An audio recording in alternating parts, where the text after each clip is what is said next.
postseason berth on the line, David Price dominated the O's for 8 innings.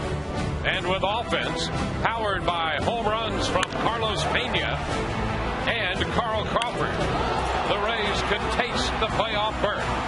Fittingly, in the 9th inning, Rafael Soriano came on to again slam the door. The 1-2. He got it!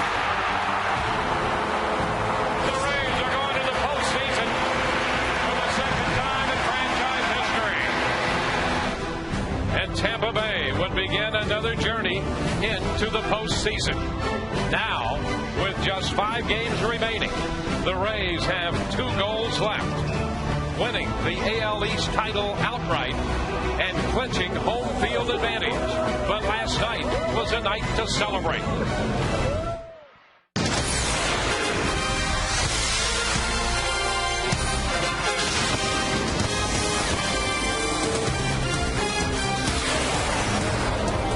On the heels of last night's postseason clincher, the Rays have extended 20,000 free tickets to the community, and they have responded. We will have a full house here at Tropicana Field tonight with a wrap-up game of the series between the Rays and the Orioles and the final home game of the regular season. And for the 4th straight day, the Rays hold a half-game lead over the New York Yankees in the American League's Eastern Division race. Rays winners last night to clinch a postseason spot.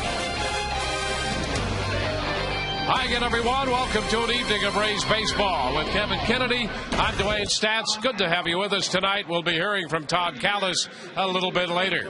Well, the Rays winners last night, a combination of a strong arm to start the game, a strong arm to close the game, and a couple of long home runs in between. Yeah, a little bit of offense in between, but David Price set the tone early by pounding the strike zone. I mean, he was absolutely outstanding. In fact, he didn't walk a batter. The fastball, as usual, was 95 to 96.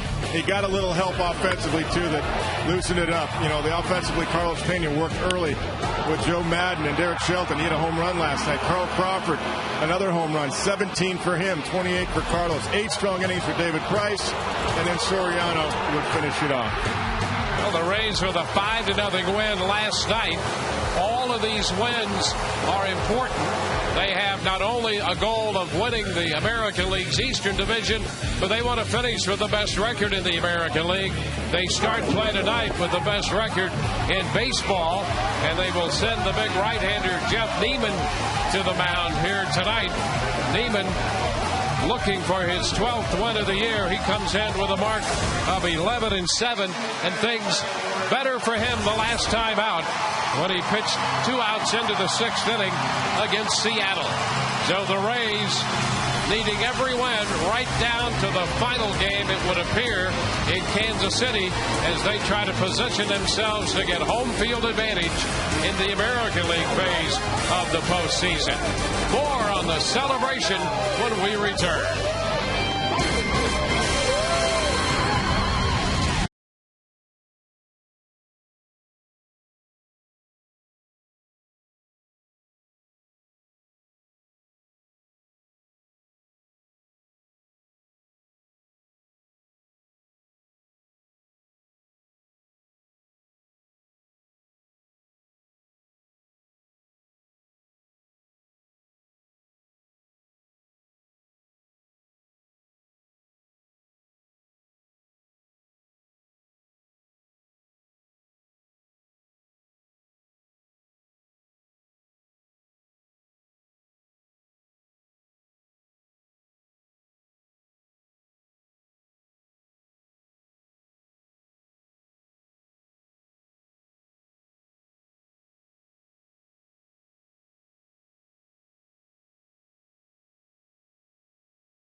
In 2 hours tonight, this place is jam-packed, and they just gave Carl Crawford a standing ovation as the Baseball Writers Association of America local chapter MVP of the Rays season. It's going to be loud all night long. One of the reasons everybody is celebrating tonight is the Rays got to postseason last night, and after the game, we caught up with a few of the Rays, including Evan Longoria, who said that this had been the goal for the team since all the way back in February when they met in Port Charlotte.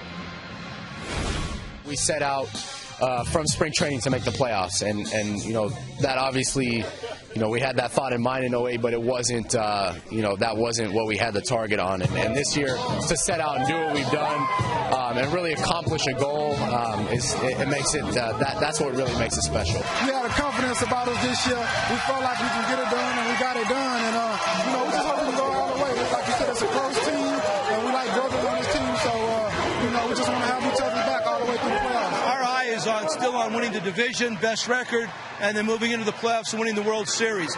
It's a little bit more controlled, I guess, is the best way to describe it. There's a lot of guys here that got the chance to celebrate in 08, and a lot of guys here that didn't. So, you know, just seeing those guys having fun in here and us having fun as a whole is a great thing. Oh, you ready?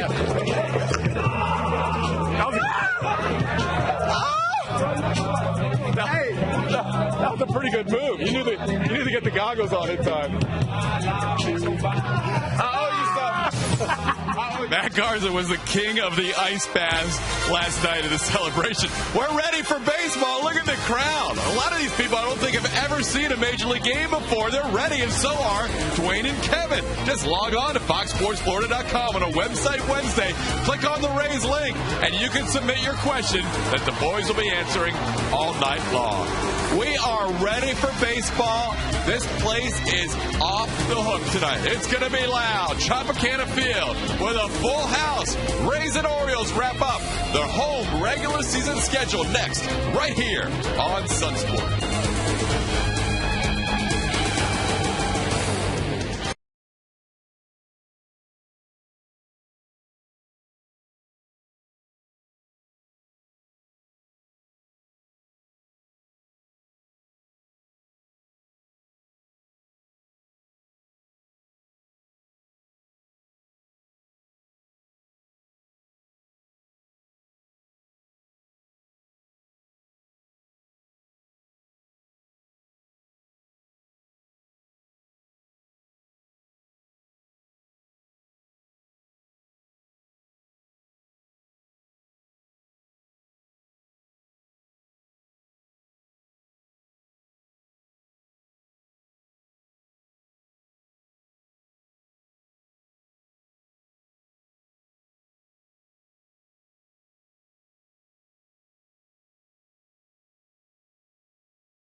The Money Superstore.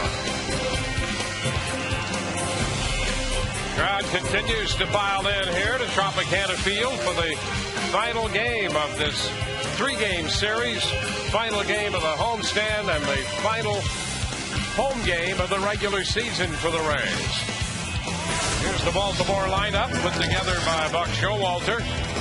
Corey Patterson leads off at left, followed by Ty Wigginson at third, and the DH Nick Markakis. Luke Scott's at first. Matt Leaders catching, hitting in front of Adam Jones.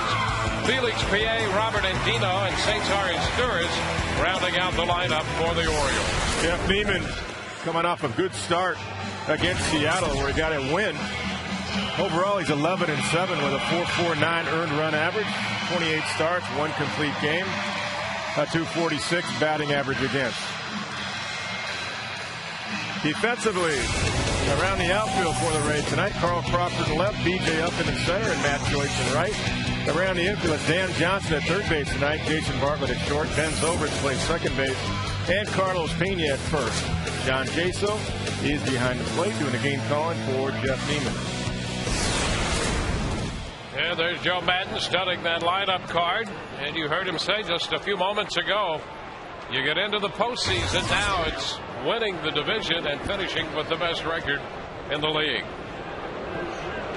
Corey Patterson will lead it off here for the Orioles, and the first pitch is a strike ball. We're underway at 7-11. 72 comfortable degrees here at Tropicana Field. And a little looper in the left that's going to carry out to Carl Crawford, who makes the catch. One away. Good start for Jeff because the fastballs were not only strikes, they were down and away. And he threw strikes the other night against the Mariners. He threw 52 strikes of his 79 pitches. That's a very good percentage. And you're right, that was a big step forward for Jeff. He struggled with his command since coming off the disabled list, and it was good to see him have that success. Right there's the line against the Mariners. First pitch to Ty Wigginton. That's a fastball for a strike. Ty hitting .254.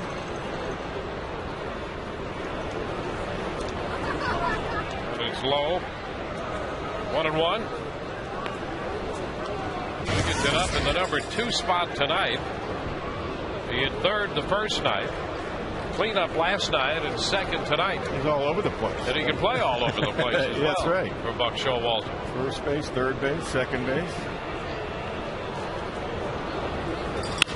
Ground ball down to third. Dan Johnson. He whips it across the diamond to Pena. 2 gone. That had some good movement in. Tied up Ty Wigginton right there. Good pitch by Jeff.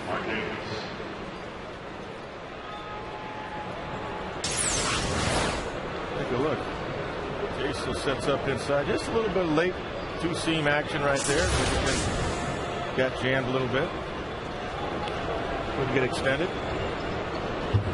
2 up, 2 down against Neiman. And here's Nick Markakis serving as the DH. And there's a first pitch strike. Markakis 290, 293. And he's 8th overall in total hits this year in the American League.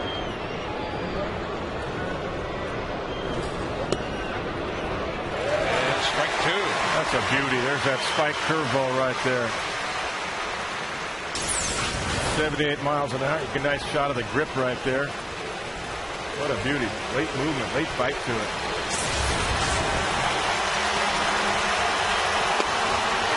Pitch in a bit, a fastball. 1 ball, 2 strikes. Kind of interesting with Angel Hernandez back at the plate. We've seen him on occasion widen the strike zone, and then on other occasions he'll tighten it up a little bit. Yeah, that's right. You know, we were talking, you and I, about Joe West last night. Fly ball the other way into left. Crawford's there and makes the catch. We thought Joe West called a nice game last night. He did. 1, 2, 3, go the Orioles. Rays coming in to head, no score.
Rays lineup tonight finds John Jaso again in the leadoff spot, followed by Ben Zobrist and Carl Crawford.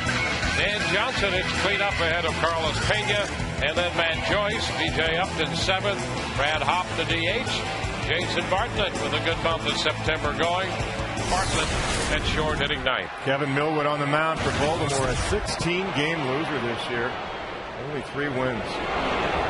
And the first pitch into Jaso is a strike. Comes in with that .529 earned run average.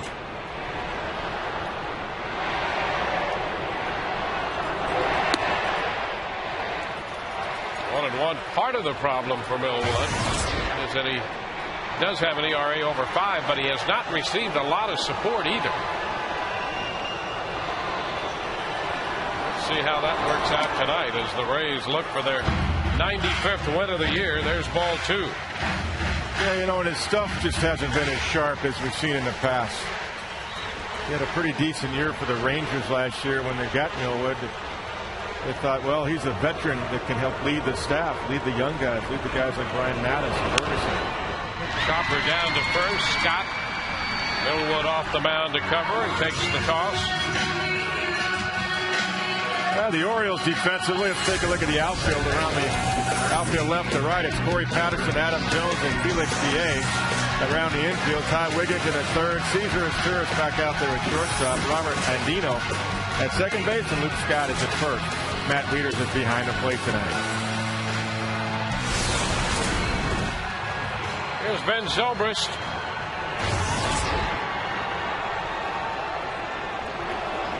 And batting .243.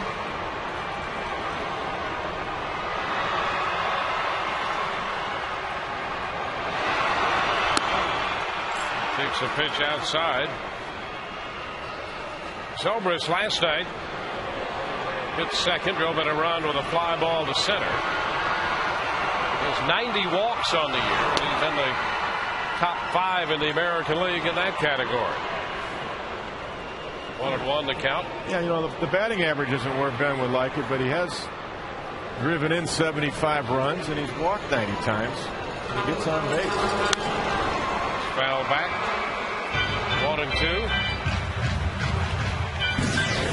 While the Rays and the Orioles play here, the Yankees and the Blue Jays play in Toronto. The start of that game has been delayed because of ceremonies honoring Cito Gaston. Oh, that's retiring. Nice. Very cool. He's out of there for the second time. This time by his choice. Yeah.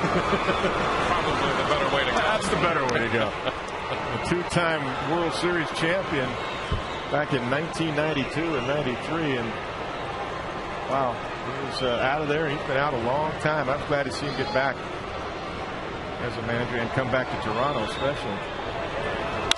2-2 high pop fly. BA coming in from right field. 2 gone. You know, Cito did it his way as well, you know. Yes, he did. A little bit of Sinatra in him. Yeah, that's right. He lined him up, said swing hard, pick out a pitch and hit it. Well, I think from an offensive standpoint, now Cito, you may not think he's the best strategy manager in the world because he doesn't get into the matchups and all that, and that's his choosing. But I'll tell you, from an offensive standpoint, he made that club very dangerous with his philosophy on hitting. Yeah, he might have turned a couple careers around too, with Bautista and Buck. No doubt. I mean, I think he and Dwayne Murphy as hitting coach will give all the credit to Cito and the philosophy.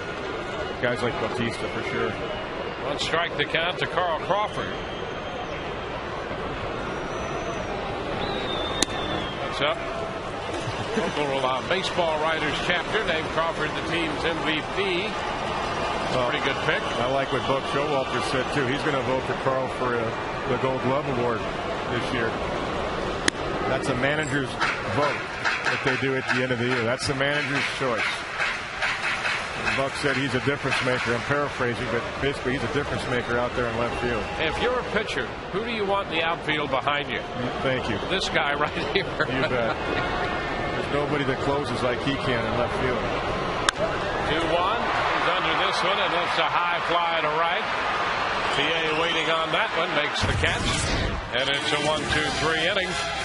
We go to the second, no score.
We head to the second inning of a scoreless game between the Rays and the Orioles, final home game of the year. And while there's a big crowd here at Tropicana Field, Dave Schreiber joins us. There's another big crowd with a live chat going on tonight, huh? A lot of excitement over last night still. People are really fired up. Happy that all these tickets got scooped up, too.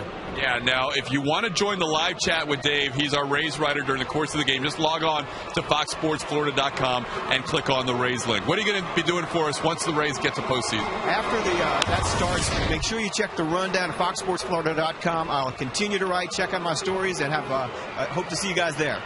All right, guys, live chatting tonight with Dave Schreiber. Back to you. Well, we know he's going to be a busy man. That always is the case when he has one of those live chats. You might have to enlist some assistance. Good to keep him busy in October, too. Yeah. That's a good idea. 1-1 the count to Luke Scott. A long October. Maybe even November. Scott has had a good year off Rays pitching. Chops it foul. 1 ball, 2 strikes. And I don't think Jeff Neiman's pitching for a playoff spot, but I do think this is an important start to make it interesting in decisions that Joe Madden has to make on who his 4 starters are going to be in the first round.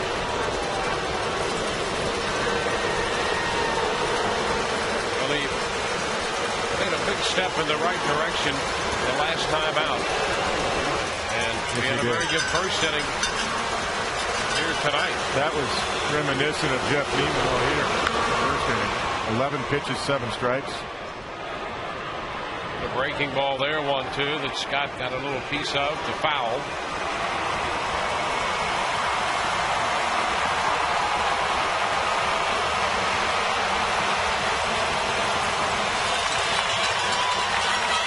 And wear the team colors.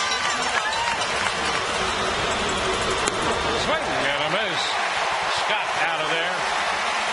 Had him out in front. First strikeout for Neiman. Well, first 4 hitters, his stuff is sharp. This is the best we've seen him since he's come off the DL, I think, with just his stuff. It's crisp, it's sharp.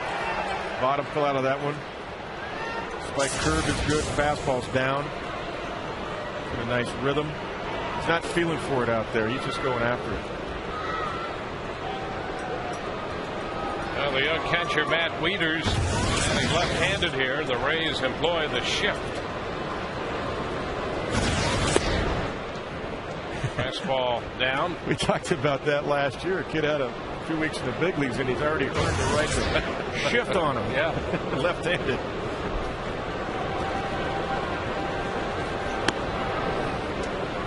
Two and 0.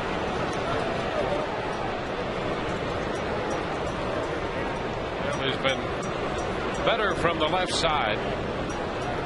9 of his 11 home runs from the left side of the plate. He's hitting .270 left-handed, .252 overall, and he lifts the fly ball into center. Routine for Upton. 2 up, 2 down in the second. And a smart pitch. That was a 2-0 knuckle curveball, spike curveball right there by Jeff. Good pitch.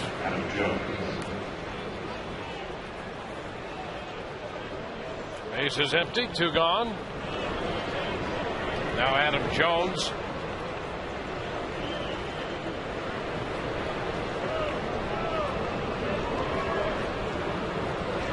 Jones with 19 home runs this year. That's where he finished a year ago. And strike 1. Solid numbers right there. 280, 19 home runs, and 65 RBIs. Into the dirt. One count. Neiman's first 2 outings of the year were against the Orioles, and this is the first time he's pitched against them since then. Back on the 13th of April. 2-1. Fastball low.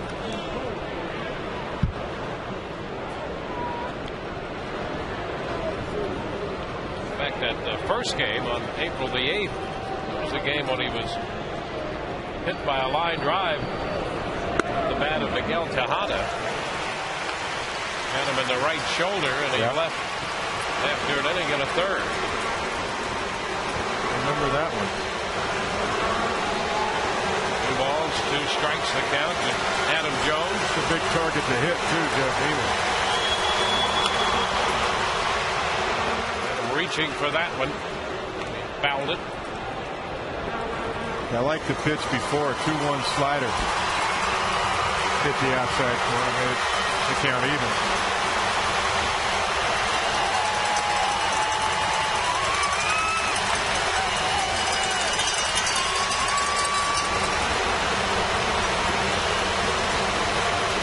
Pitch. Rounding ball to third. Johnson scooped at first. Nicely done by Pena on the low throw. 1-2-3 go the Orioles. Rays coming into bat in the bottom half.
Dan Johnson hitting out of the cleanup spot.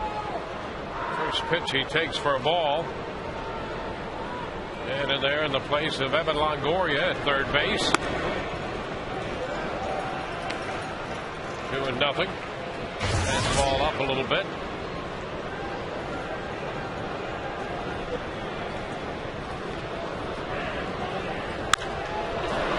So it is skied to short left field. Anderson. 1 away. Carlos Pena's due up, and we'll check in with Todd Callis. Dwayne, Veronica kicks off our Ask the Announcer website Wednesday question. She wants to know something that a lot of people have talked about recently. Who do you guys think could be the American League Cy Young Award winner? Back to you. Well, that's a hot topic, and we've discussed that. I'll tell you, some great candidates this year, and it starts because we've seen David Price all year, and we saw him last night. And I know that you can make a case for a handful of other pitchers, including John Lester of the Red Sox. He's not getting as much attention maybe as he deserves. Not at all. CC Sabathia gets a lot of attention. But I'll tell you, you win 10 games, you go 10-2 the way David Price did inside the American League East. That right there speaks volumes. Well, the sabermetricians in baseball will try to sell you that Felix Hernandez deserves it, even though his record is a 500 type record, but because he's been so dominant. And that's fine and good. That's great. Not a lot of run support and all that. But when you pitch, half your time in the American League East, I think winning has to count for a lot too. And, you know, last year it was Zach Greinke, 16-8. There were a lot of people complained about that. He had a great year, no doubt. But I think winning has to count for something. And, you know, CC Sabathia definitely is a leading guy in a lot of people's minds on a national scale, which I understand that, but I don't understand why David's not getting more play on a national scale. So when I went to the clubhouse last night and congratulated David, I said, I'm on a campaign here. You know, he's very humble about it. He's not asking for that. But I don't get it. I watch the different channels and networks, and you know what I'm talking about. Absolutely. And all those guys, you know, they're going to get. They don't see David enough. And those other guys are going to get plenty of push from their bigger markets. Right. I mean, Hernandez is not going to get a big push because he's in Seattle, right. and they've had such a difficult year winning games out there. But certainly Sabathia, because he's in New York, is going to. Number one, he deserves it. Number two, he's in a big market. That's right. And that's why I know the Red Sox, they've been injured and they've been disappointed. But boy, Lester he is so good. And hasn't gotten as much of it as you might think. Foul ball out of play. Well, you could, another 3-2. You could put Clay Buchholz in there too. Absolutely, yes. Been great. But for me, it's David Price, and I say that, sure, am I a little biased? You bet. But I think and here's the thing: people will take issue with us when we say that. But most of those people are fans of another club. That's right. And maybe they haven't seen Price every start. Oh, there's a strike. And Pena is caught looking. 2 gone. And you have to give them all their due, but I'm with you. Well, little backdoor right here. Little change up, turned it over right there. Got the call. Clock Tracks didn't like it. Neither did Carlos. Oh, goodness, that's way outside. Wow. That's even worse than I thought. Actually, it was a backdoor cutter. Hernandez behind the plate. Yeah, I could say I'm biased, but then as an evaluator, my baseball reputation, I feel, is on the line with whatever I say. Yep. I take it to the bank. 19-6, third in the league in ERA, beating CC Sabathia one time in New York in a very tough situation, keeping the game right there where it could have got out of hand, and then the Rays came back and beat him. That's a big start for David last week in New York. And then right here at the Trop, matching zeros, and David was more dominant. Let's face it. And Brainiac hit the home run, the Rays win the game. So I think that vote goes in the final Sunday of the season, and I hope nationally those riders don't see enough of him, give him more consideration than what he's getting right now. 2-1 to count to Matt Joyce. Well, here are the numbers on all of these guys, and obviously that's those guys. That's the cream of the crop, and then some right there. But look at those numbers: breaking ball, foul back by Joyce, and it's 2-2. There they are. And you're right about Buchholz. Neither Lester nor Buchholz really have gotten, I think, the attention that you would expect. But boy, the year David Price has had, it's tough to beat that. I mean, he's got the less amount of losses right there. He's tied for second in wins. His ERA, as I said, is third. And strike call over the inside part of the plate, says Angel Hernandez. So we're through 2. No score.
We go to the third, no score. Braves and the Baltimore Orioles wrapping up this 3-game series. We're happy to be joined by Andrew Friedman. First off, congratulations on a job well done. Thank you. Same to you guys. But your job's not finished. That's absolutely right. We talked about it a lot last night. As much as we were savoring the moment, our goal is to celebrate like that 4 more times. Yeah, I like that you said that with Todd in the postgame. You're going to celebrate tonight, but it's back business as usual in the morning. Get a little breather. It's a minor breather last night. No question. We still have a lot of work to do, not just on the field, but putting together a postseason roster and the decisions that we have to make, the advanced scouting process. And it's something that is going to be a lot of work, but obviously nothing we would trade.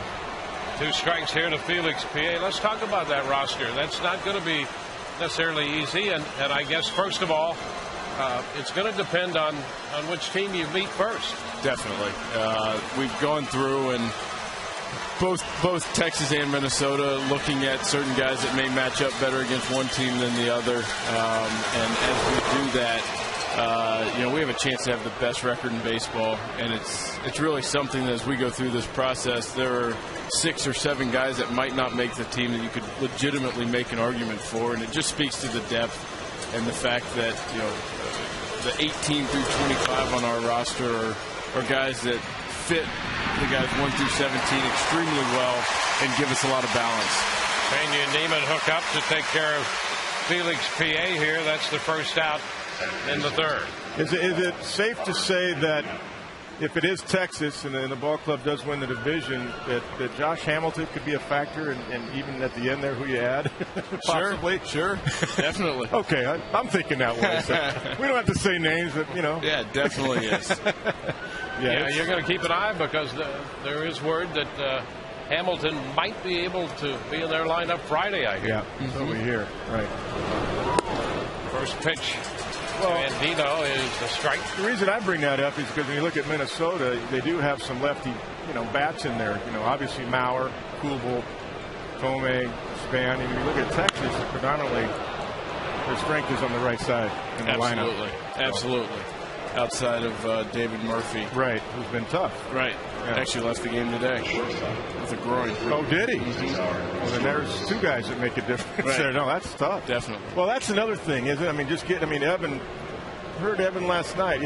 Where is he at right now, Andrew, in your mind?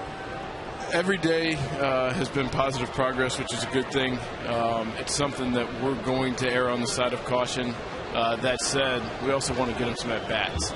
And make sure his timing is good going into the postseason. So it's a fine line. Oh, there's a fine play by Jaso on the bunt attempt by Usturiz. Wow. Tremendous play.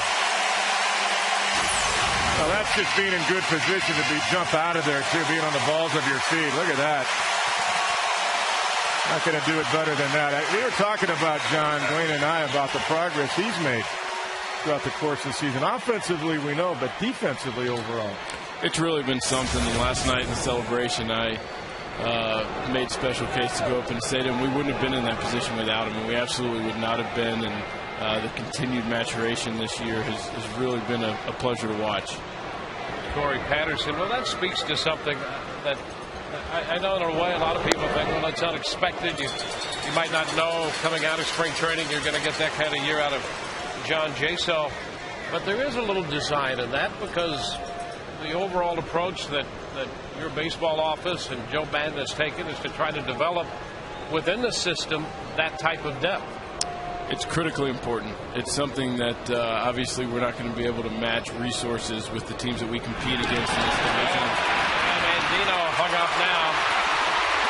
Oh, and the throw hits Andino. Now he's going to try to go to second, and he's still going to be out. Dobra's taking the throw from Bartlett. Well, it didn't work the way they designed it. That's thinking on your feet. You going to stick around for another inning? Absolutely. All right. Take a look at this. I think Andino's going to get an assist in his own out.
in the bottom of the third with B.J. Upton taking the first pitch from Millwood, and that's in there for a strike. Andrew Friedman with us in the booth here as the Rays and the Orioles are scoreless. So as time frames go, Andrew, setting the roster, when is it going to have to be set? Wednesday morning. You have to set it. I think it's 10 a.m. It might be noon, day of the first game, so it gives us a little bit more time to go through it. And as of now, we're not sure when we're going to know who we're playing, and there's obviously a tremendous amount of work that goes into it. We're going through the process of setting up for both, but just having those extra days can only help. 2 strikes here to B.J. Upton. He'll be followed by Brad Hopp and then Jason Bartlett. Well, you've got the perspective of the 08 team, and of course this team just starting what it hopes to accomplish as Upton's out on strikes. Did you have a feel coming out of spring training, if you had to compare the clubs? Did you think in your heart that this team was better than the 08 team? I did. We talked about that a lot this offseason as we were going through and making the moves that we did. Again, it's only on paper, but on paper we felt very strongly that this was a more talented team than the 08 team and also had even more depth. Yeah, and props to you, and I don't mean to embarrass you, but we talk about a lot up here because you're deserving. Some of the needs in the offseason that we talked about at the end of the year, you nailed it. I mean, closer was a definite need. Maybe just stay with Soriano, what he's meant, and how you were able to pull that one off. I tell you, there's a lot of heroes on this team and a lot of reasons why we are where we are. But between Soriano and Benoit, there's not enough conversation about the importance of those 2 guys. There's no doubt in my mind we wouldn't be where we are right now without those 2 guys, and they've been critically important to our success and shortening the game for us. And obviously, what was missing from last year. Yeah. Well, the go-to guy is important. And the club knows it. I mean, you have a feeling of confidence. This is a heck of a try by Wigginton, by the way. Great effort by Wigginton going after that pop foul by Hopp. Well, you wouldn't know they're in last place, would you, with that kind of hustle? He's having fun doing this. That's another key to what's going on here. A ball, 2 strikes to Hopp. Squares it. The bottom of the third, no score. Hey, Andrew, as far as design of the roster, because especially the first round, you're talking 3 out of 5. Is it safe to say that the pitching staff, you don't need as many arms down there because you got a 5-game series and maybe looks like probably 4 starters? Yeah, I'd say we're definitely not going to go with 12. Whether we go with 11 or 10 remains to be seen, and something that we're talking actively about. But I think it's safe to assume we won't go with 12. It gets into on the position player side, as a result of whether you carry 14 or 15. The speed guy and possibly a third catcher and possibly more depth on the bench just because of the fact that we've got a lot of guys that we match up and have clear strengths and trying to continue what we've been able to do. There's definitely arguments to be made and something that I expect lively debates on. Plus, no matter who you face, Minnesota or Texas, it's already been stated, you're going to see 2 lefties in the first 3 of the pitchers. So. Absolutely. Yeah. Right-handed bat. Yeah, and good lefties. Yeah, good lefties. All right. Bartlett.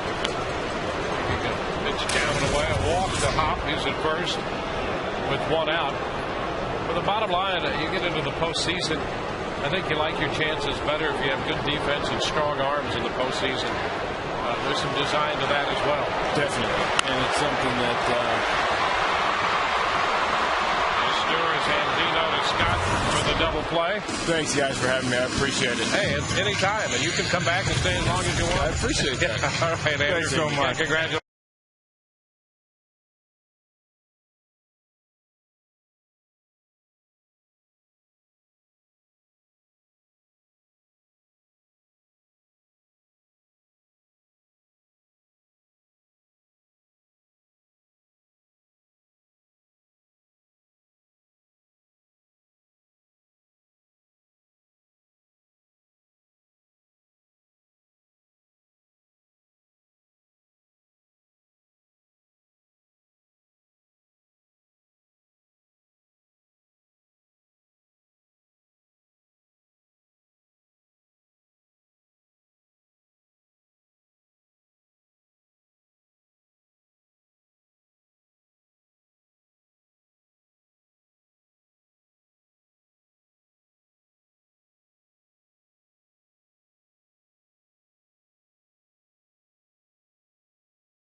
No score. Our game moves into the fourth inning tonight. Jeff Neiman against Kevin Millwood.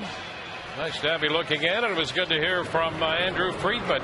A lot of decisions to be made on what that postseason roster, and that can change now with each round. That's right. So it'll be interesting to see how that all shakes out. First pitch to Corey Patterson is a strike. Now, Travis Snyder is leading off with the Blue Jays. He's hit a home run in the bottom of the first, and the Blue Jays have taken a 1-0 lead on New York. That's a Javi Vasquez game tonight, not Andy Pettit. Got Jeff Neiman. First pitch strikes. 10 of 11. A wave and a miss. Good movement away right there.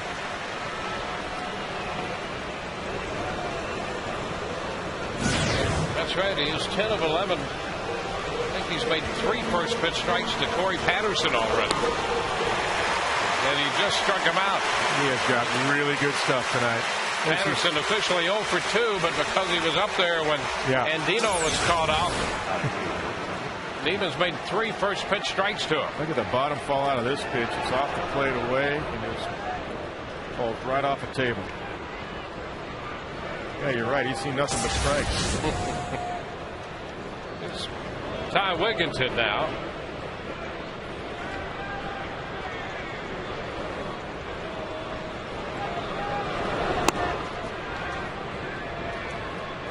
One ball, no strikes. Oh, the Rays tonight with the Brazier Bill caps, the plaid bill on the cap tonight.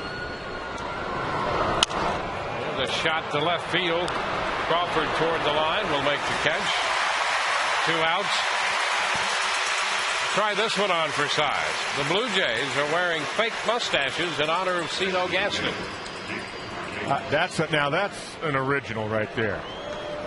I've never heard of that, but that's in honor of Cito's mustache. Well, he's got that 70 mustache, you know. Yeah. In the 1970s. Sure. He's never shaved it. Those guys that played in that. They never go out of style. No, you know. Stood the test of time. You and I know a little bit about that. Yeah, absolutely. Nick Markakis. I think the broadcasters should be wearing them up. So I think Buck Martinez should be wearing one tonight if he's not. We might be surprised if they're not. Ground ball, and it skips beneath the glove of Zobrist. He was going to try to backhand it, but it stayed down. And a base hit for Markakis. The second hit for Baltimore. The ball was hit hard. There's no doubt about that. Ben, it's a play he normally would make. This was right underneath the glove. Not easy to do what he's doing, though. Playing right field one night, back to second base, back to center field once in a while. Occasional first base. That is very difficult to do. It's a different throw and different movement. As a matter of fact, I talked to Ben today exactly about that. I said, what's tougher, the lineup being in second, hitting first, hitting fifth?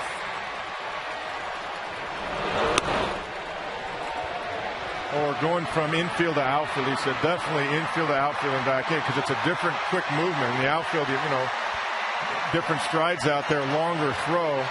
Infield, he said, it's that first step movement. It's just different. And he said, it's definitely, I'm ready for it, but it's tougher on me defensively than it is moving around the lineup. There's a line drive, and it's caught this time. Dan Johnson on the shift over the normal second base spot. Bottom of the fourth coming. No score.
Announcer question comes to us from Michael and others. They want to know about the health of Evan Longoria, guys. Well, we discussed that a little bit last night and heard from Evan. He was working out earlier today, and he's in no hurry to push that quad. Okay. A little bit of light swinging right there, just easy using the hands. Well, I thought Andrew Friedman made a good point, too, about the timing. I'd like to see him get a couple of at-bats somewhere in Kansas City, just so he's not going in cold next weekend of the playoffs, next Wednesday, as a matter of fact. From today. The strike. Although Todd had the interview last night, kind of got the sense that, as you just said, Dwayne, Evans in no hurry. Yeah. He wants to make sure he's as close to 100% as he can be. A little soft looper into left for a base hit. The Rays get their second base runner, their first hit. Jaso loops one into left field. He's on to lead off the bottom of the fourth. Well, John's been hitting the ball hard all week, and he deserves this one. It's a cutter that jams him a little bit. He'll take it because he's been hitting the ball hard at people this whole homestand. He likes that. See, you like those. You know, well, they don't all even out. Hitters will never tell you they really all even out. Ben Zobrist, and he's under this one. Towering fly ball back into right. PA trying to keep an eye on it. Makes the catch. Jaso's going to tag. Trying to go to second, and he is out at second base. Jaso tried to pull off the element of surprise there on PA. And PA's throw to his Stewart cuts down Jaso. I'll tell you what, it's a great throw. He's not even on the warning track, though. But look at this throw. One hop strike to Cesar Izturis right there. Not surprised, really, that Jaso tagged out because that's the way the Rays play. They're going to make the defense make a play. And they did. And you know, the outfield defense for the Orioles, we talked about this last night. You know, that's a high tag. That made it very close. Yeah, it did, but the ball beat him, and they're going to ring you up every time. Here's Carl Crawford fouling one back for a strike. You know that, Dwayne. It's never really about the phantom tag. That's the right. Ball beats you, you're out. Make all these great slides and come back and get your hand in there. The ball beats you, you're going to be called out most of the time.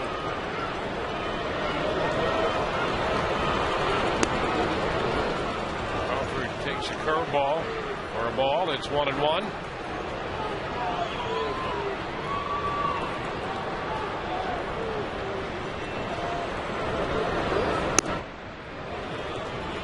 Two balls and a strike. The Rays have had two base runners and they've lost them both. Hop walk cut down on a double play. Jaso after the base hit, now trying to move up on the fly ball. The line drive into right, caught by PA to retire the side. Through 4 innings, no score.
Back at Tropicana Field tonight, on to the 5th inning.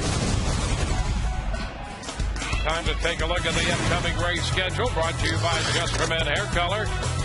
On to Kansas City to start the 4-game series against the Royals tomorrow night.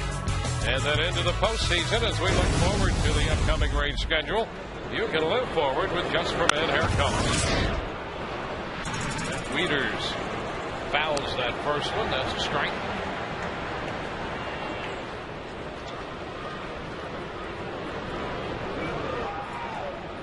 You know, it really does depend on who you play. Sure does. Different lineups, totally. Top speed right there. 2. And now that Murphy, Andrew had some inside information there. There's a split finger grip. Great pitch. Great pitch. 84 miles an hour. David Murphy for the Rangers has been in the 3 spot. He's been hitting well for them. Strike 3 call. Wieters looking at a fastball.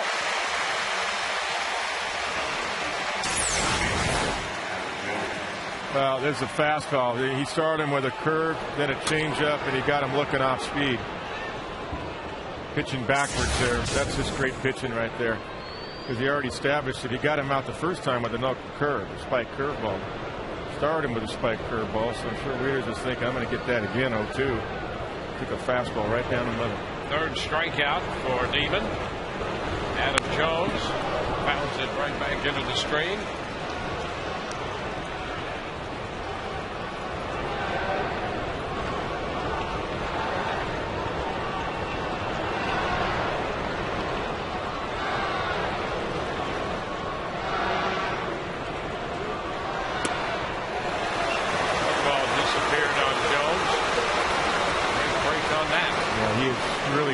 He's locating everything tonight.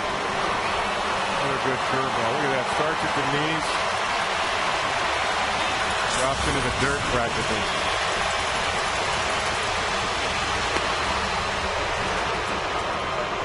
A ball, 2 strikes.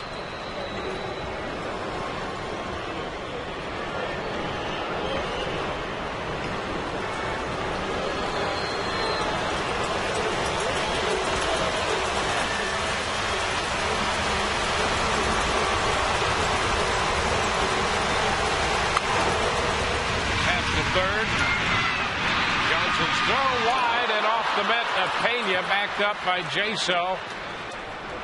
And Jones back in at first base. I'm not sure if Jones started to make a little move to second or not, but the Rays seem to think they might have a play on him back at first, but he got back in there ahead of any play developing.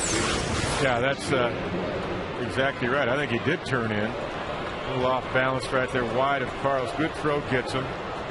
Yes, he did. That initial step, he did try to go to second. That if they had gotten the ball back in quickly enough, you can make a play on Jones. See, once he turns in, that's an attempt towards second. That's all it takes. That's all it takes. One step, one move, one motion toward second base is all it takes. An error charge to Johnson. Felix P.A. is the hitter.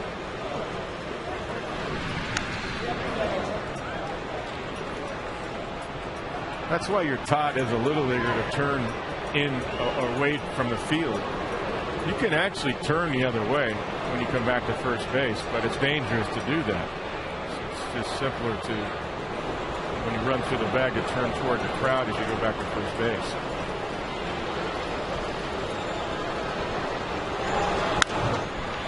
High fly ball. Not too deep to center. Up and coming in a couple steps. 2 outs.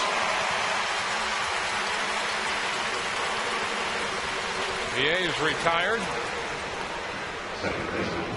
We'll get Robert Andino to the plate.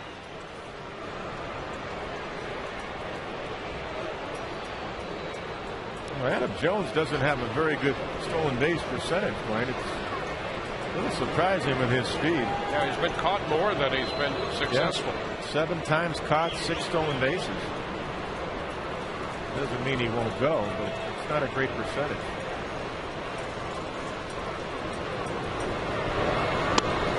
Pitch to Andino misses.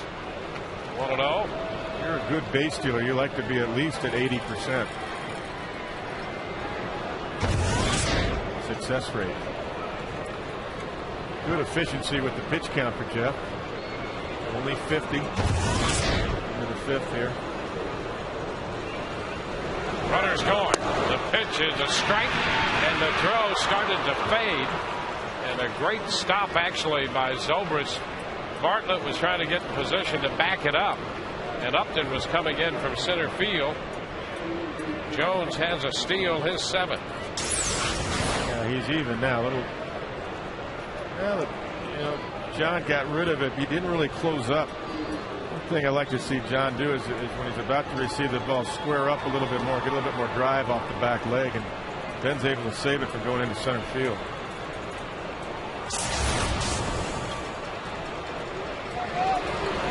And Dino back to the mound, knocked down by Neiman. He picks it up and makes the throw, and that retires the side. Bottom of the 5th coming, no score.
Break my concentration now. Be on the lookout for that Miller Lite Taste Greatness moment coming up later in the game tonight. Look out for that announcer with the brazier. Number 1. Dan Johnson sends a high fly ball back into center. Jones is there to make the catch. Hey, let's check in with Todd Callis. Look at who is with me up here in the old Whitney Bank Club. Hey. We got the Chief, Bobby Taylor, looking tan and fit. You ready for a full season of hockey? I am, Todd. I'll tell you what, everybody's excited about it because of the new regime. Yeah, tell me about it. Well, you know, the new owner, Jeff Fanick, does a great job of getting Stevie Yzerman in my mind. And then, of course, Guy Boucher, who's a coach that not a lot of people know about, but has great references from anybody that's watched in hockey or been in hockey or even had anything dealings with him. He's done a great job with every place he's gone. The players are excited. That's the key thing for me, is when players are excited to come to play and they can't wait for the season to start, you know they're going to have a good season. Now, your first telecast will be the 9th, next Saturday. Is the fact that the Rays are playing so well taken away from your prep time getting ready for the NHL season? It is for me. Tell us about it. You've got all the games on high def, 65 games. We'll have the whole crew, Paul Kennedy, Dinger, Andrew Chuck, the whole crew, right? I know that's Rick Peckham. And that's why I had to spend all that time on the beach this summer, Todd. It says all that high definition. Well, you are looking great. I know it's baseball here, but hockey right around the corner. It's going to be fun to have both teams playing at the same time. It really is. I mean, I'm really pumped for the Rays because of the playoffs. As you well know, I go to a lot of games. I'm a big fan. And, of course, hockey, I'm excited for the season to start. But I'm telling you what, I am so pumped for the playoffs. I think we're going to do damage this year. And we still have Stamkos, the St. Louis, and Vinny, the same cast of characters with new guys at the top. Yeah, a lot of new guys. A lot of new guys from, like the Gagne said, Pavel Kabina's back. Yeah. So he's done some really good things, Stevie Yzerman, to get some really good pieces in here. And I think people will be really excited to watch this club this year. Chief, thank you as always. Guys, we're going to trade positions. By December, I'll have the tan and he'll look pale. So back to you. All right. Well, the Chiefs looking great. Their crew is just the best, and we can't wait for hockey season to start. And the Lightning are going to be a lot of fun. Chief, he can pick up a glove or a bat, be ready to go on a baseball field as well. I like that he's out here a lot too. Supporting the local ball club here. Foul out of play here. Matt Joyce. 1 ball, 2 strikes. Well, the Rays need a run or two. No score here in the bottom of the 5th. It's not that Millwood's stuff is just electric. It's just they're missing a lot of pitches. I mean, they're on them, but they're underneath them. A lot of pop outs so far tonight.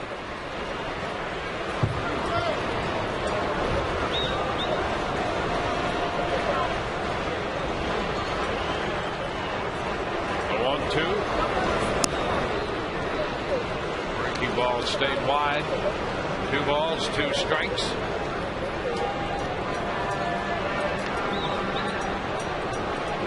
The only thing that didn't ring true to that conversation between Todd and the Chief there is that Todd said in the middle of the hockey season by then he would have a tan. He has a tan all the time. I thought the same thing. He's got his tan going. I mean, he's got the perpetual tan. Full count to Joyce.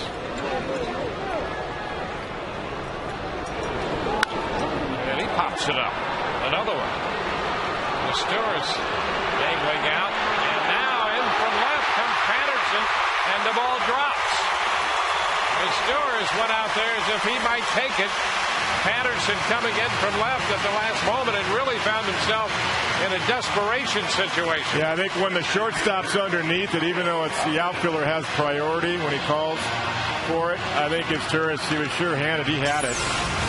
This is the ball probably Matt Joyce should have been at second base, too. It had so much hang time. I think Patterson saw a little unsettling, not sure that as Turris was underneath it. So that's an error charge to Patterson, his 5th. B.J. Upton at the plate. That doesn't make Buck Showalter very happy. Upton fouls it back. Strike 1. Well, it's a 3-0 game now. Toronto. Travis Snyder hit an opening home run. John Buck had hit one, and now Snyder's driven in another run. 3-0. Well, they're doing the home run barrage in honor of Cito. You taught us, swing it in case you hit it, and there they are. BJ is behind in the count. Especially John Buck. You were talking about Bautista definitely getting resurrected under Cito. How about John Buck, too? Yeah. I tell you what, Cito, because of the way he has directed those guys, he's going to make both those guys a lot of money. He had to take a little percentage. He might retire and be their agents. There's a few players that have. And did he go? He did not on the field, says Rob Drake. 1 ball, 2 strikes. Former Blue Jay Forcito is doing it now, Dave Stewart. Yeah. He went on the other side. He said, hey, take a little percentage of this kind of money that's going around these players.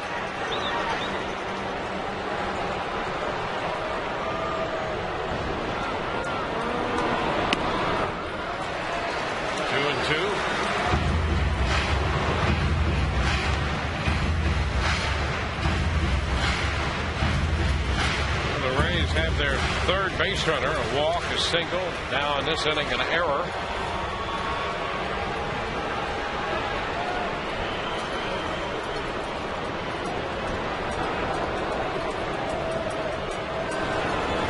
And BJ, a big cut.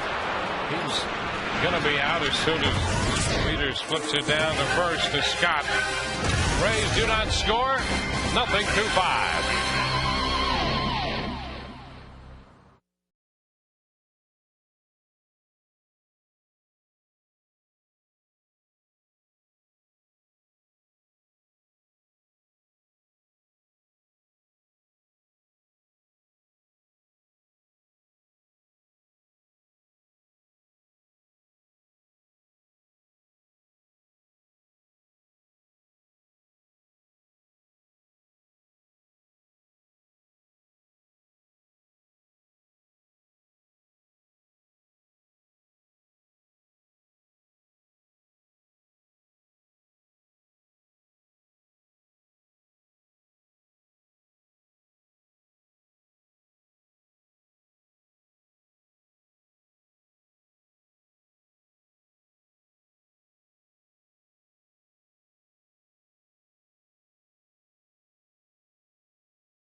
The AT&T Trivia, Rafael Soriano leading the American League in saves. He's a perfect 22 of 22 in opportunities at home. Who was the last pitcher to lead the majors in saves and be perfect at home?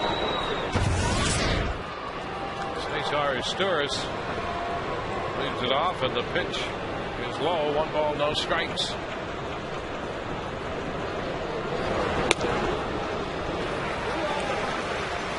One. Izturis retired on that great catch by Jaso in the 3rd inning. The chopper by the mound out to second base for Ben Zobrist. That's the first out. Let's check in with Todd once again. Our next question is on website Wednesday. Ask the Announcer. Also ties into our Auto text poll question of the day. Bob wants to know, who do you think the Rays would rather see in the first round of the playoffs, Texas or Minnesota? It's also our Auto text poll question. Need a car, truck, or van? Who you can call? Call 1-800-SHOP-AUTOWAY. Twins TB1, Rangers TB2. Text your vote to 789-789. Guys, what do you think? Well, I think all things being equal, they'd like to finish with the best record, which would give them the home field advantage, which means they'd probably face the Texas Rangers. Yeah, absolutely. So they'd rather face Texas. Yeah, absolutely. No doubt about it. You want home field advantage. That's really the key. I think they can match up with anybody. But home field, I believe in baseball, is very important. Anderson pops it up to left. It's Carl Crawford. 2 outs. And it's the fan support is one thing, but it's also just the comfort of your ballpark. You know your ballpark better than anybody else. You're staying at home. You're sleeping in your own bed. The whole 9 yards. It's tough to go into somebody's ballpark for 2 games, and knowing they have a little bit of an edge. Minnesota, Target Field. The Twins play extremely well in Target Field. They've really taken advantage of it. I think the good news is the Rays have been there. They've seen it. Wigginton pops one into shallow left. Crawford's there for this one. 1, 2, 3 go the Orioles. Bottom of inning 6 coming, no score.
Save you 15% on car insurance. Visit us at geico.com or call 1-800-947-AUTO.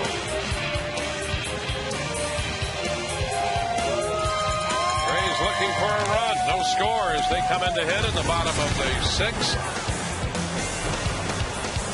Brad Hopp leaves it off. Takes a big cut and misses. Hopp came into this game 3 for 3 lifetime against Kevin Millwood. And he walked his first time.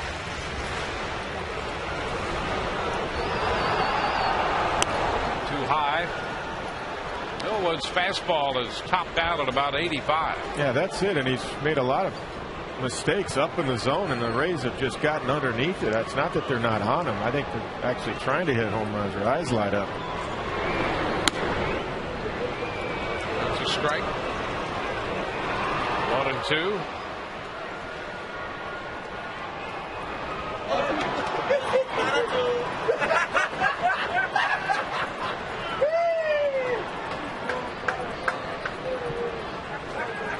BJ trying to be serious. They won't let him. No.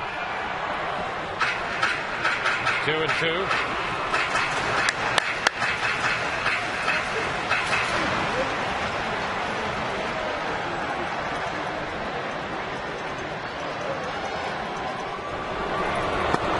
Oh, strike 3 called on the inside corner. Hop caught looking on the pitch in. Hey, that AT&T trivia question focusing on Rafael Soriano. He was the last pitcher to lead Major League Baseball in saves and be perfect at home. How about Eric Gagne? 35 of 35 with the Dodgers. The year he had 55 saves in 03. Yeah, he was perfect for, I believe, 84 in a row. Something like that, if my memory bank is right. Yeah, he was incredible.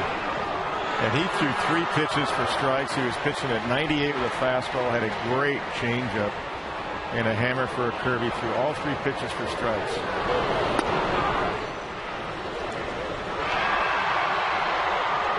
1-1 to count to Jason Bartlett. Got to give some help here to Jeff Neiman. Jeff is throwing a great game. Bartlett takes a strike. 1-2. That stuff is outstanding tonight. Not just good, it's outstanding tonight. All of his pitches. Really good command. Ground ball headed to Stores at short. 2 outs. 2 up, 2 down. The Rays have 1 hit. The Orioles have 2. In the game tonight and all season long, Tires Plus donates $100 to the Pediatric Cancer Foundation for every Rays home run televised on Sun Sports and Fox Sports Florida. Ranger Bill Camp looks pretty good on Don Zimmer. It does. They are good-looking hats, actually. Kind of like them myself. John Jaso takes a strike. There's Zim.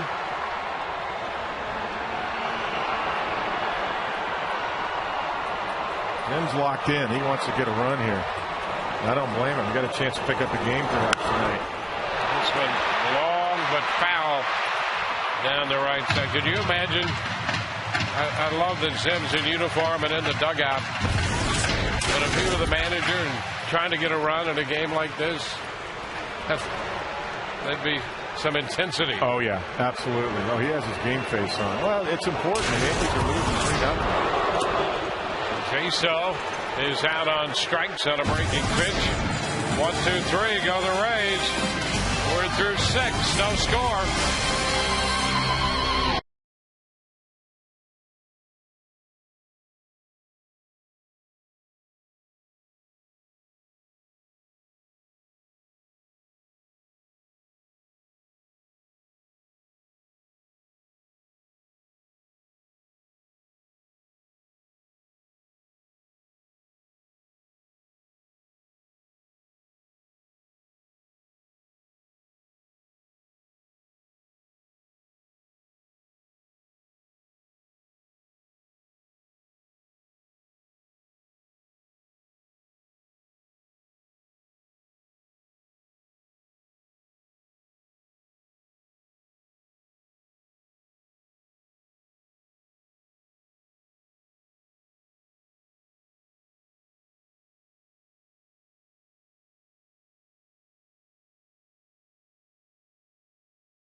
tonight if you want to guarantee yourself 2010 postseason tickets. Call 888-FAN-RAISE or visit RaisBaseball.com to find out how.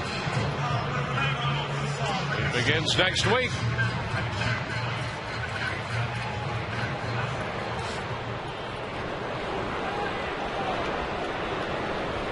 Nick Markakis will open the 7th inning.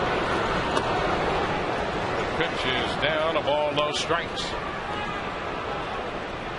And Jeff Neiman, both Neiman and Millwood, great pitch counts. Yep.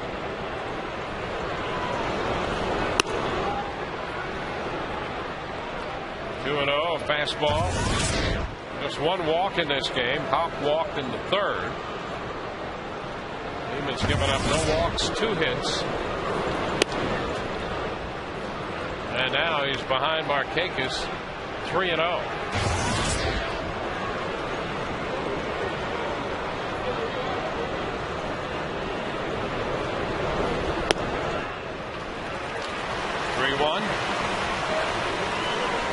Another one right there. Outside corner, make him use the field.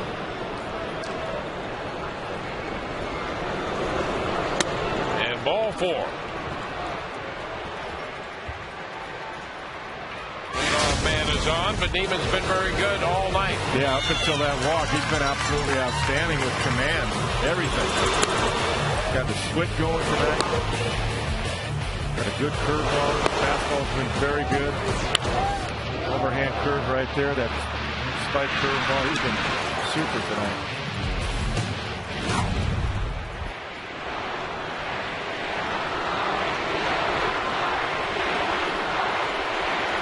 Luke Scott. Rays with the shift on. A little tap foul. The strike. Good first, about front. Yeah, good first pitch off speed. Exactly right. This guy's a very dangerous fastball hitter. Only 2 hits given up in the 1 walk you just saw for Jeff.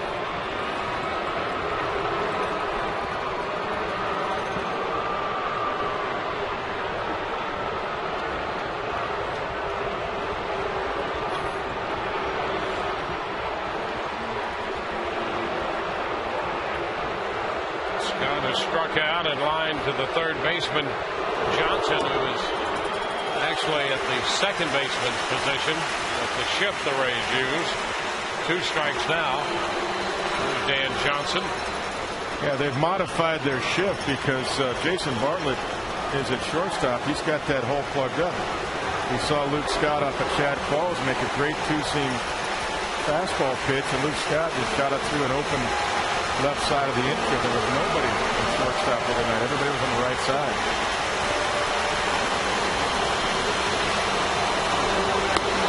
Inside, fastball. It's 1-2. Good 0-2 pitch right there. He stood him up. Didn't miss by much, actually. Something else to think about.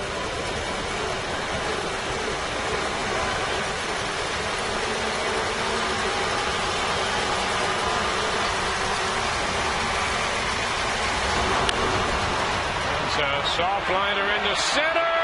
That ball is caught by Upton. Throw back to first. Safe. Very close to a double play on a great catch by Upton in center field, robbing Luke Scott. Upton grabs it for the first out of the inning. That's a huge play in this game with no score the way Millwood's throwing tonight. BJ saving it right here. That is a sure base hit. Look at this play laying out. Beautiful play by BJ to his glove side. And I tell you what, he almost doubled off Markakis. Almost. Markakis got in there just barely. A great catch by Upton in center.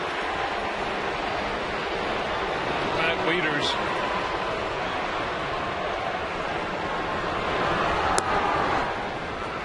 The pitch is down. Well, whatever Soriano was doing to him on the bench, it didn't break his concentration defensively. Loosen him up or whatever. Having some fun with him last inning.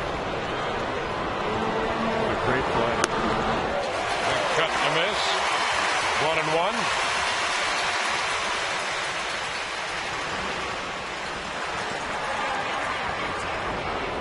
Now with a 1-1 count. Yeah, Johnson goes back to the first base side of second. Yeah, no bunt here with one strike for sure. That's the only reason Dan was over there initially at third base.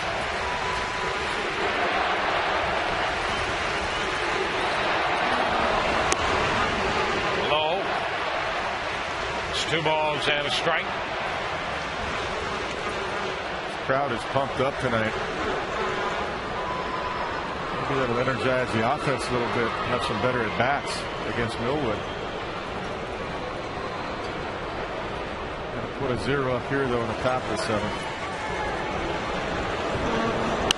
And a tap foul. And him reaching out in front of the off speed. So it's a 2-2 count.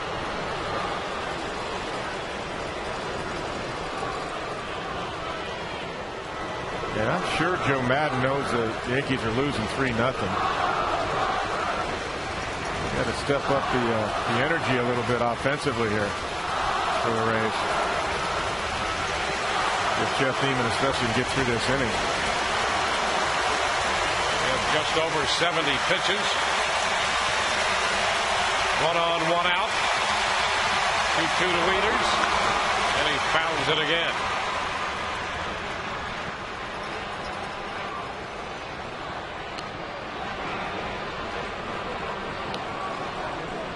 Kansas City's taking a 1-0 lead on Minnesota. That game in Kansas City in the bottom of the 2nd. Twins start today 92 and 65. The Rays 94 and 63. Twins have lost 5 in a row. They have, I know it. This one into right center field. Joyce closes and makes the catch on it. 2 gone.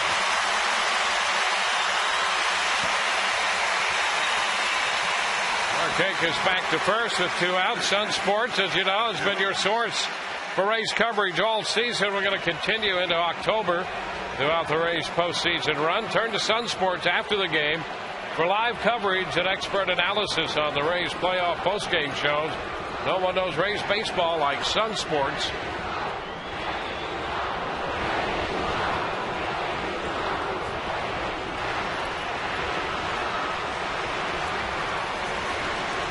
Here's Adam Jones.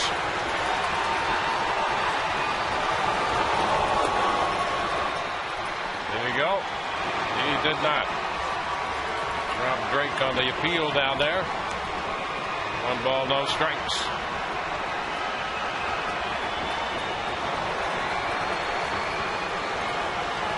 Dan Johnson playing no doubles defense right here, and I agree with that.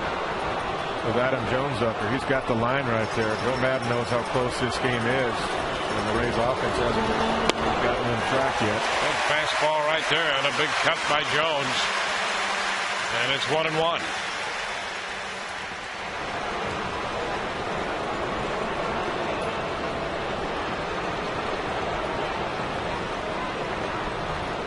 Even in a scoreless game, trying to pitch around the leadoff walk.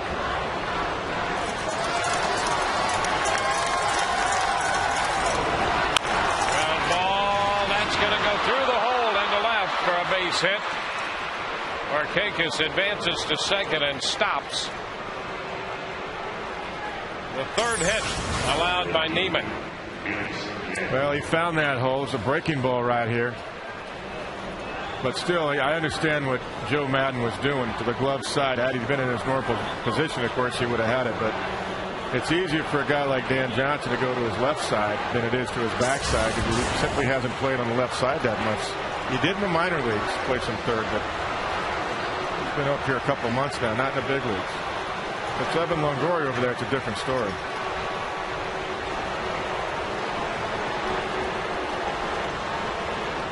Felix PA. Foul back. Strike the count.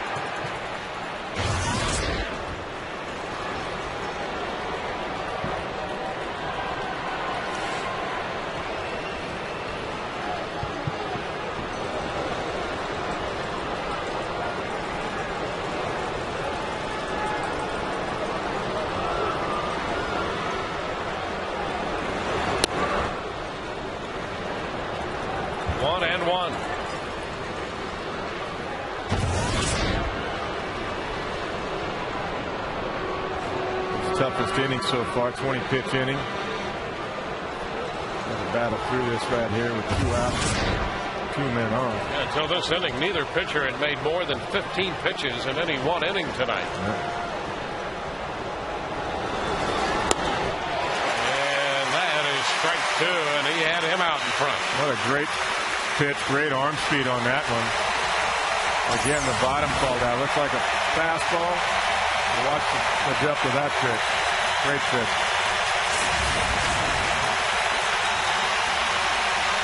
Fans looking for the final out here in the top of the 7th.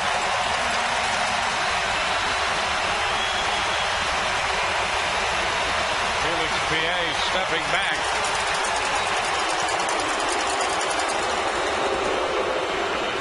So and Neiman want to make sure. Absolutely. This is all right. It's what you and I have talked about this. Be sure. This is the game on the line. There's a big momentum switch in this game. Both guys need to be 100% sure what they want to do to try to get PA out right here. 1-2 count. No mistakes. Make him expand the zone.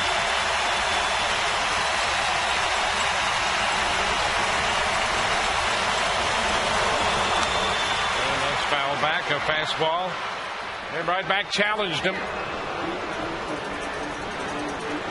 Yeah, that had a little bit too much plate, a little bit too high. I think Jeff wanted that down.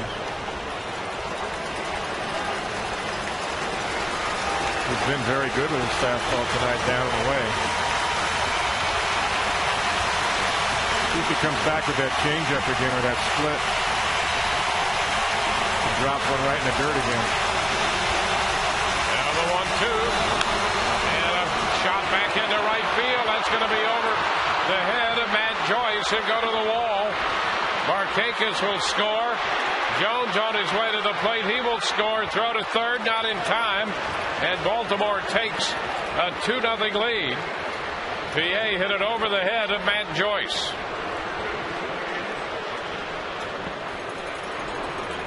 I think it was a fastball up again. Another mistake. Take a look.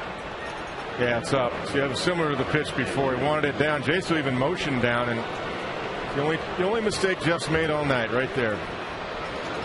Fastball up and out over the plate. I thought he might drop a split on him because he had him off balance before. There was a play at third base, but that's where your middle guys have to communicate. There was a play at third base to end the inning. Jones would have been out, or PA would have been out by 40 feet had the relay gone there. They had no chance at home. Sandino pitches off the plate, 1-0. So PA driving into his 27th and 28th runs batted into the year.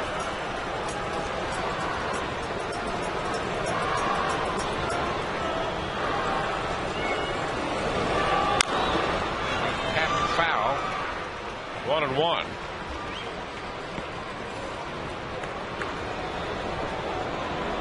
That could have been a slider that stayed up, but I'm not sure. I thought it was a fastball, but it was up, whatever it was.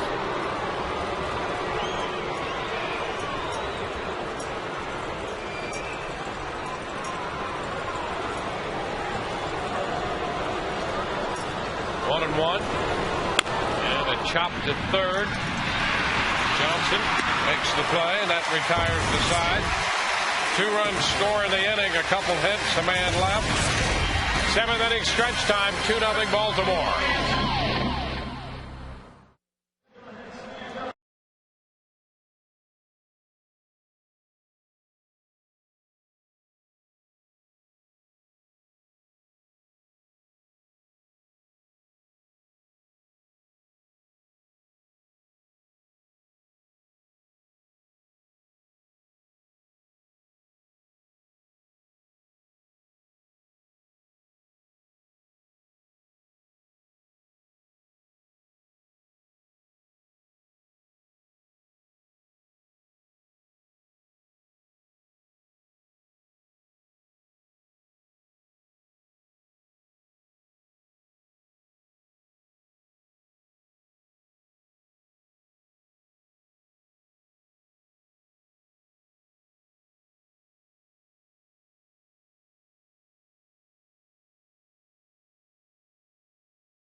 little place, big case. By your greater Tampa Bay Buick and GMC dealers. And by AT&T. Find out what's possible with the nation's fastest 3G network. AT&T. Rethink possible. 2-0. We move into the bottom of the 7th inning. The Rays down. They've been limited to just 1 hit, and they've drawn 1 walk. And here's Ben Zobrist leading off, taking the pitch for a ball. 1 ball, no strikes. Zobrist, Crawford, and then Johnson due up for the Rays. And Ben ahead in the count, 2-0.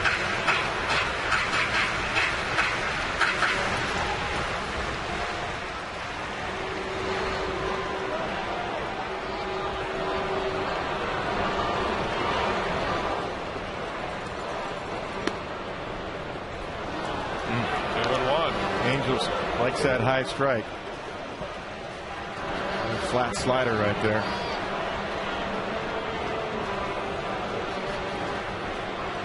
Zobrist twice tonight has gone out to right field. And he takes strike 2. That squares the count.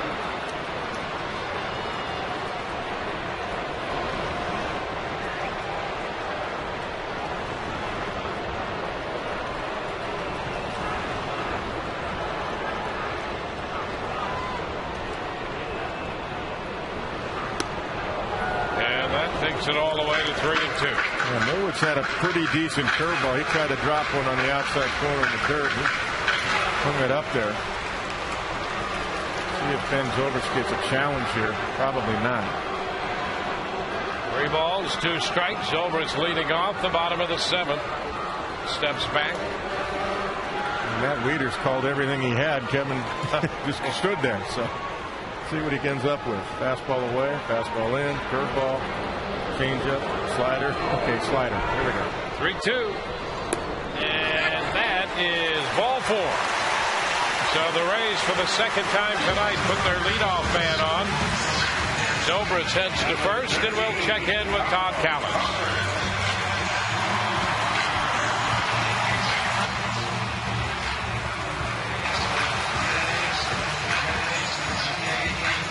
Todd was away on official business. And we'll check back with him later. Carl Crawford, in the meantime, steps in. Well, it's a key moment in the game right here. Tying run at the plate. And a little popper into shallow center. That's going to fall for a base hit. And the Rays put the first 2 men on. Crawford drops it in front of Jones. Hit number 2 for the Rays.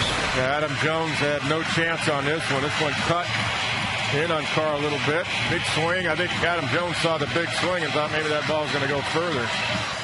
I don't think either way he had a chance. Carl was on 3 times last night, hit a home run and scored a couple runs. Our Toyota Trend, those 2 runs up to 106. Not only a career high for Crawford, but a franchise record.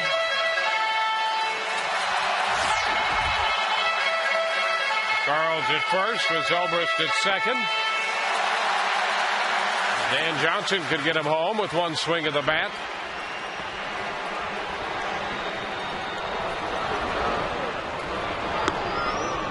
And the pitch is a strike. Look at that changeup. Top part of the zone. Angel Hernandez has been calling that though all night. That pitch up.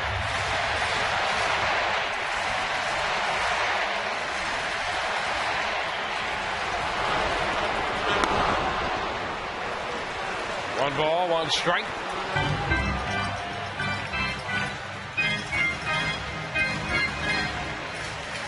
Rays fell behind in the top of the inning.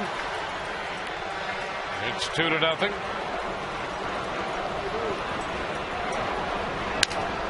a broken bat roller picked up by Scott. The runners advance to second and third. 1 away.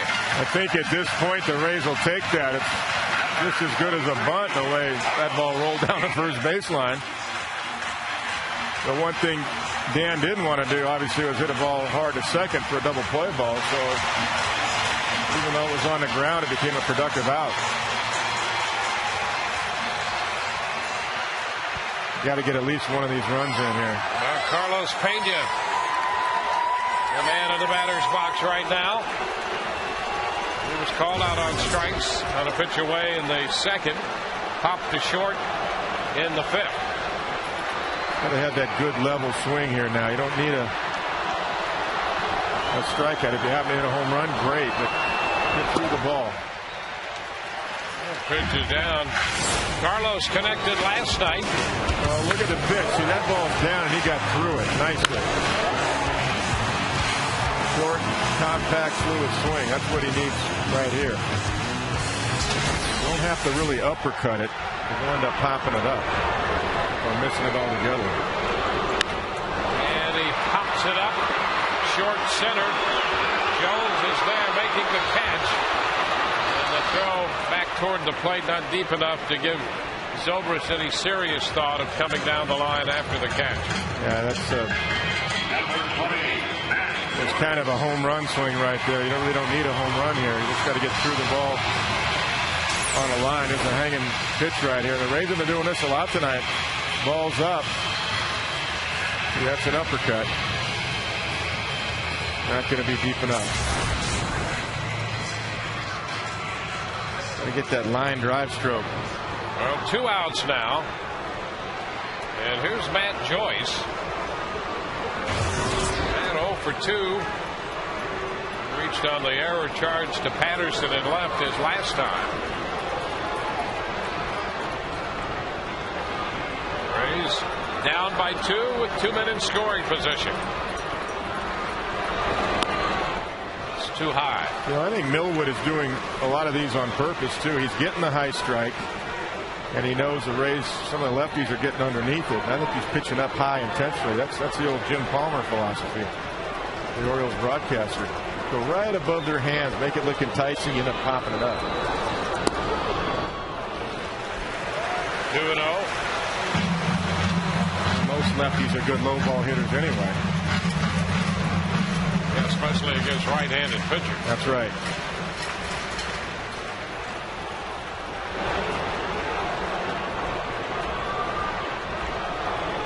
It's away. 3 balls, no strikes. Well, DJ Upton's on deck, and he struck out twice. I don't think Joyce is going to see anything close here. They're just going to put him on. Yep, that's not close. This pitch is not close. That's so down 3-0. It's an intentional walk. Yeah, that's what he was doing anyway, pitching around him.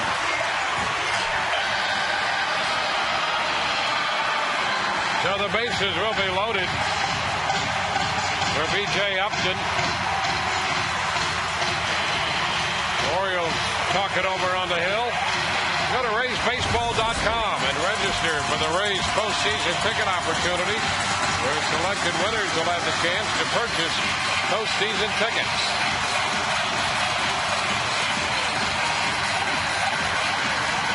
We're looking for some runs here in the bottom of the 7th.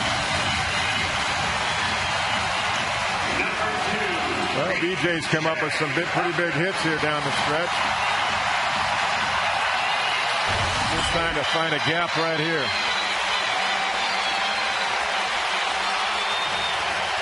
BJ twice has struck out. Bill had him swinging both times. Breaking stuff. And a swing and a miss. Pitch just moving away from him a bit. Yeah, would have been called a strike. DJ asked Angel Hernandez if that a good pitch. It was. 0-1. Walk, single, then a 2-out intentional walk. 1-1.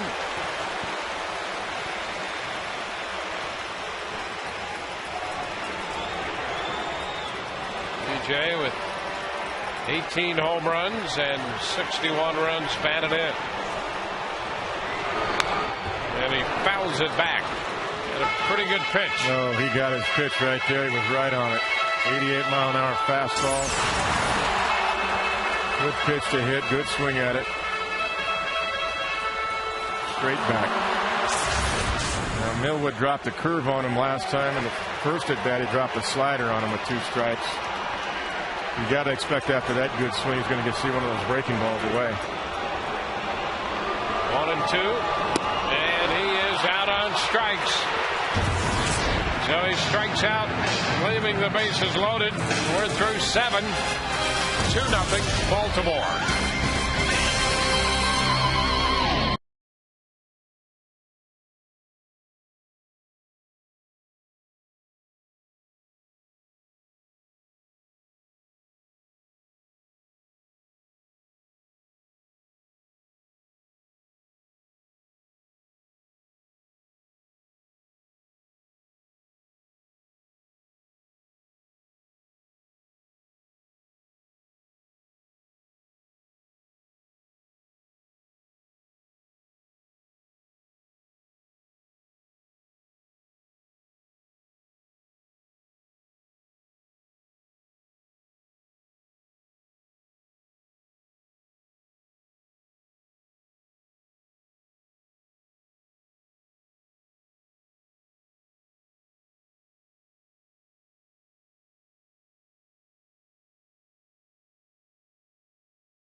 We head to the 8th inning in a 2-0 Baltimore lead, and not only are the Rays wearing the plaid caps tonight, these Brazier caps, guys, are available at all Rays team stores here at Tropicana Field, downtown in Tampa, as well as all Champ stores and all Lid stores.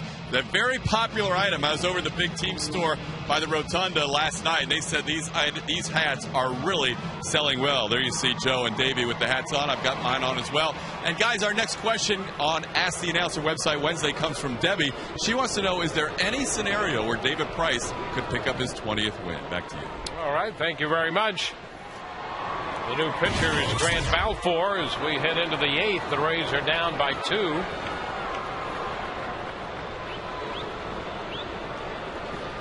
Balfour making his 56th appearance, and the first pitch to Cesar Izturis is a strike.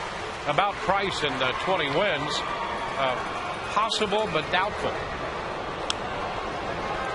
1-1. I mean, you figure his rotation turn would be Sunday. No point in doing anything there other than maybe an inning or 2. Backhanded by Pena. Balfour covers, and Izturis is out. And if you did that, you'd start him and let him pitch an inning or 2 just to get that work in, and then he would depart. He wouldn't definitely go 5, whether they're leading or not on Sunday to qualify for a win, and you've got to have him ready for next Wednesday. That's the whole key. Last night, 113 pitches, 8 great innings. Love to see him get 20, but I think David even understands that. I mean, it's more important. David's pitching game 1. That's Wednesday. You can't pitch him next Sunday. So the good news is for the Rays, they've got guys that could win on Sunday. Should that be the difference for the American League East? And you got guys like Hellickson. You got plenty of good starters. Yep. You got plenty of depth in the rotation. And that's one guy that won't start. And maybe he'll get a couple innings. Don't even know about that for sure. That's right. Shortstop and grabbed by Bartlett. Throw to first, going to be close, and he's safe. Patterson beat it out.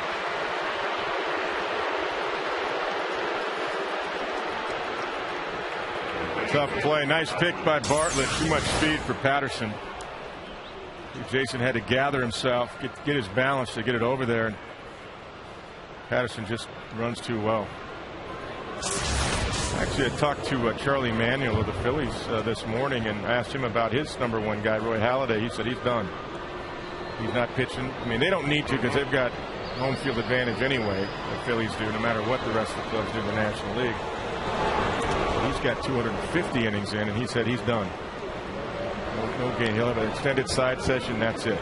And he's never pitched in the postseason. So just to give you an example of what managers are thinking, CC Sabathia, I got to believe with New York. Either way, he's probably in the same boat with Joe Girardi. And they could absolutely wind up doing that with Price. Possible he could get an inning or two in the game, but they could have the side session with him and say, let's go get him. Absolutely. You could have an extended side session. You could want to face a couple of simulated hitters, maybe, possible. That's about it. Back into center field. Upton goes back to the track on this one and makes the catch. And that'll be the second out. Back to first goes Patterson.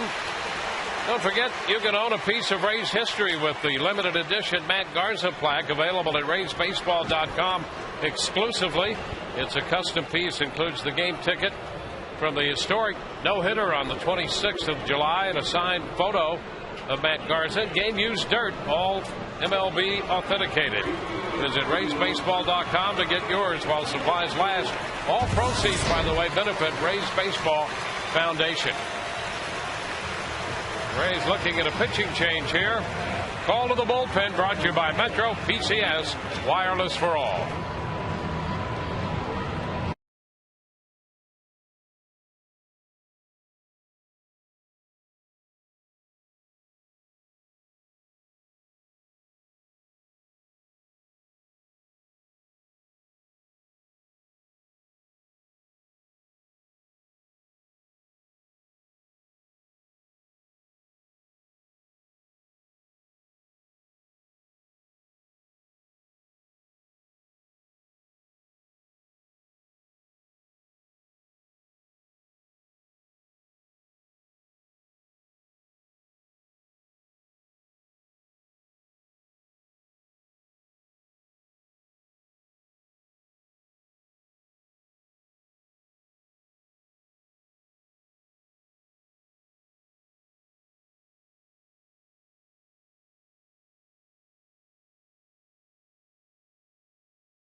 Pitcher for the Rays here as we play in the 8th inning. Randy Chodon to face the left-handed hitting Markakis. 1 ball, no strikes. Markakis has a single and a walk. It's Chodon. Again, he's in every game or at least up throwing. How about that? 83. In the bullpen in every game. 83rd time. Yeah, unbelievable.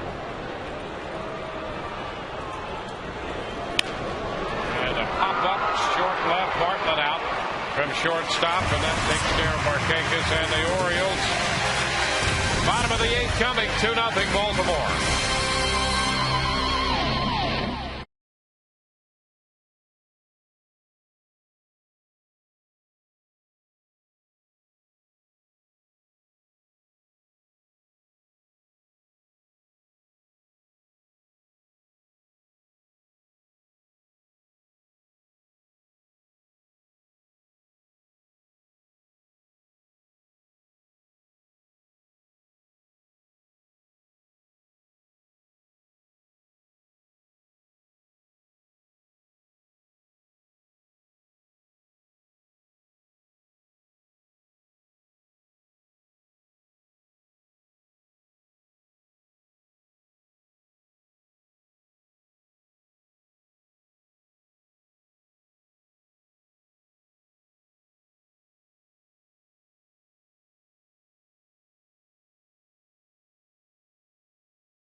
1-800-CHOP-AUTO-WAY.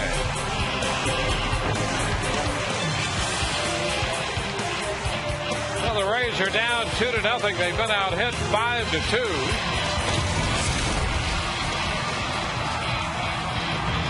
Jim Johnson's the new pitcher.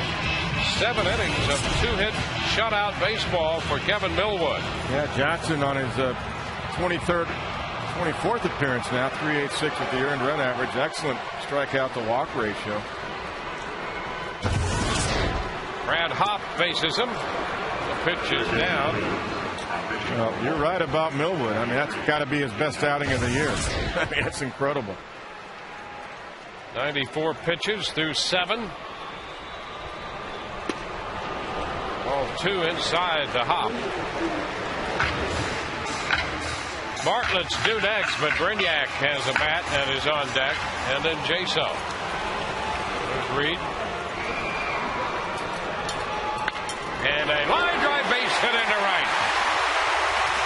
Hopp has his first hit, greeting Johnson with a single.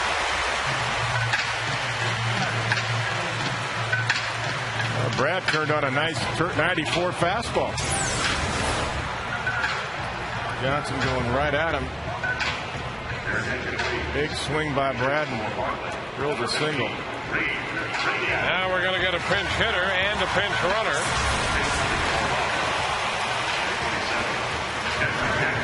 Brad Hopp will depart in favor of Desmond Jennings. Jennings the runner. Brignac will be the hitter.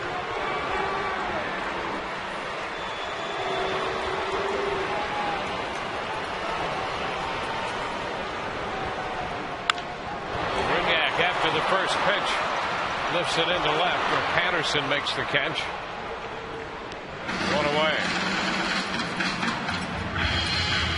The catcher, number 28, John Jaso. Back around to the top of the order, John Jaso. Johnson pitched an inning here on Monday night. A 1-2-3 inning. He got Upton, Brignac, and Crawford. Brignac lined to left that time. Lifts a short fly ball to left this time. And here's Jaso. Check swing, and that's a foul ball.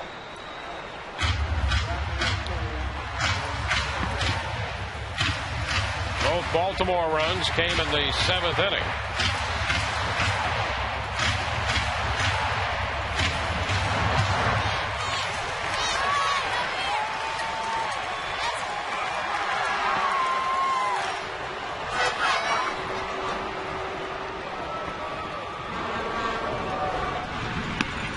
Jennings back in at first. See, here's one of the situations where the Rays are going to have to make a decision on their roster, and you know it could come down to Jennings. Do they want his speed? Do they want that element on the bench for the postseason? Yeah, that's exactly right. There he goes. The pitch is a ball, and the throw is in time.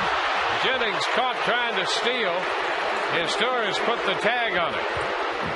So Desmond caught stealing for the second out. That's a great throw by Matt Wieters, and his tourist giving Wieters credit. He came out of the chute with a quick release right there. And that's as good as a pitch out. That pitch off the outside corner. He throws a strike down there. Just does get Jennings. The ball again beat him, but slide. Let's take a closer look. Man.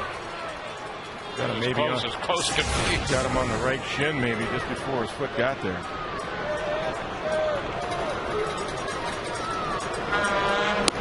Tough count to run on because that's a pitch out count, 0-1 when you're down 2 runs, because for a catcher you either call a fastball away or you just pitch out, and Wieters was set up way outside. That pitch was just as effective as a pitch out. 2-2 the count. And Jaso is out on strikes to retire the side. The Rays do not score. On to the 9th, 2-0 Baltimore.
poll question of the night. Which team would you like to see the Rays face in the ALDS? TB1, the Twins, and TB2, the Rangers.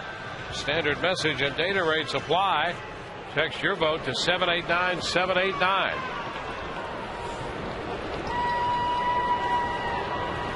Reed Brignac stays on to play shortstop. Toronto has a 4-0 lead. Bottom of the 5th inning. Blue Jays leading the Yankees.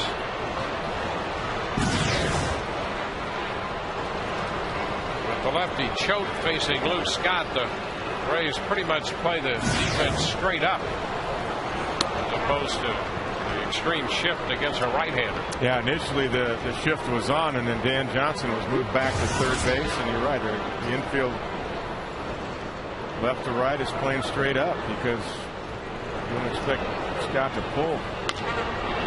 There's a pull. And Pena, a little shovel toss over to Choate, and that takes care of Luke Scott. 1 out. At the top of the 4th at Kansas City, the Royals lead the Twins 2-0. 1 out here in the 9th, and now Wieters is due, and the Rays have Chad Walls busy in the bullpen as Madden comes out to make another pitching change.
And Nancy want to know on Ask the Announcer website Wednesday, who do you think is the Rays MVP? Back to you. Well, that's a great question.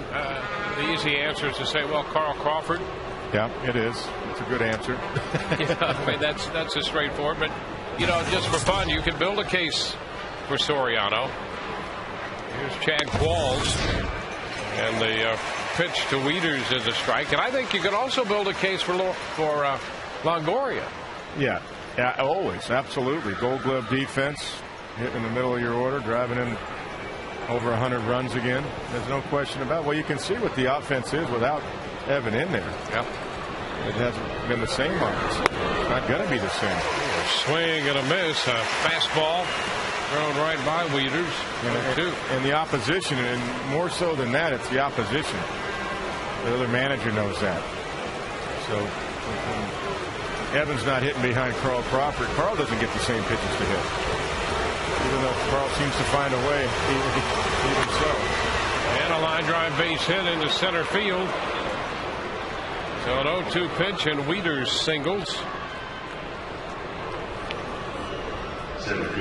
Going to be a good player, this kid, Matt Wieters. Good catcher, sets up well, throws well. We just saw that. Switch hitter's got some power.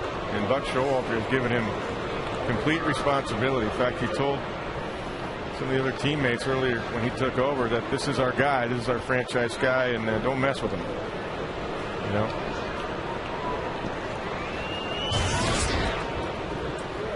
Adam Jones. Jones singled and scored in their 2-run 7th, and that's been all the scoring tonight. The Orioles have 2 runs, 6 hits. The Rays, no runs, 3 hits. Chad Qualls, the 4th Rays pitcher. Jeff Neiman worked the front 7, gave up both runs on 4 hits. Balfour 2/3 of an inning, 1 hit. Choke 2/3 of an inning, no hits. And now Qualls on. He gave up the base hit to Wieters. Out ahead of him, 2 strikes, and now he's behind Adam Jones, 2-0. And a foul back. Fastball, 2-1. The one thing with Qualls, with a guy on, you're only 1 pitch away from getting out of an inning like this. You get that double play ground ball. That's exactly right. Look at that Toronto score now, 7-0. Javi Vasquez just imploded again today. The Yankees. You're right about that. That's why Chad's an interesting guy, because he can get you a ground ball, and you know, it's not automatic which bullpen guys are going to be on that roster, but those are some of the things that Andrew Friedman and Joe Madden and the rest of the staff have to consider. Yep. Keeping the opposition, Texas or Minnesota, in the ballpark. 3-1, and a line drive going to be caught by Zobrist for the out. So Jones is retired. Now Felix Pierre is due, and we're going to see another move to the bullpen. Jake McGee has been up, so he'll enter the game, and we'll be back in a moment.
Rays never really did center a ball and hit him hard. Jeff Neiman, on the other hand, pitched great. Really, really solid. 1 pitch, 1 mistake up. That's it. And it hurt him tonight. That's it. And the Rays, unfortunately, couldn't support him with any offense at all tonight. And here in the 9th inning, McGee's brought on to face the left-handed bat of Felix Pierre. 6th appearance for the young, hard-throwing left-hander. Well, a couple of reasons for this. Obviously, to neutralize Pierre, lefty on lefty here. Not that Chad Qualls with his sinker certainly could have faced Pierre, but I think Joe Madden also wants to find something out, because if Jake McGee's in the postseason roster, and let's say it is the Twins, or even the Rangers for that matter, you know, this is what you're going to do. You find out if you can come in and keep the game right there and get a key lefty out. Felix P.A.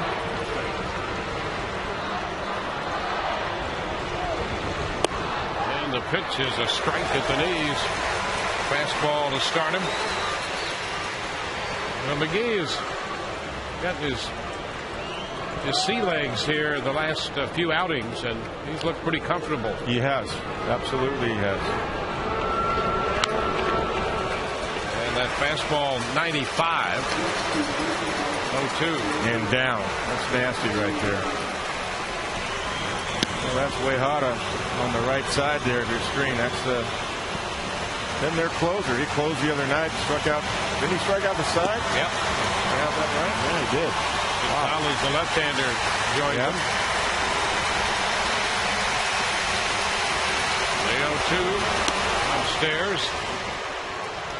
1 ball, 2 strikes.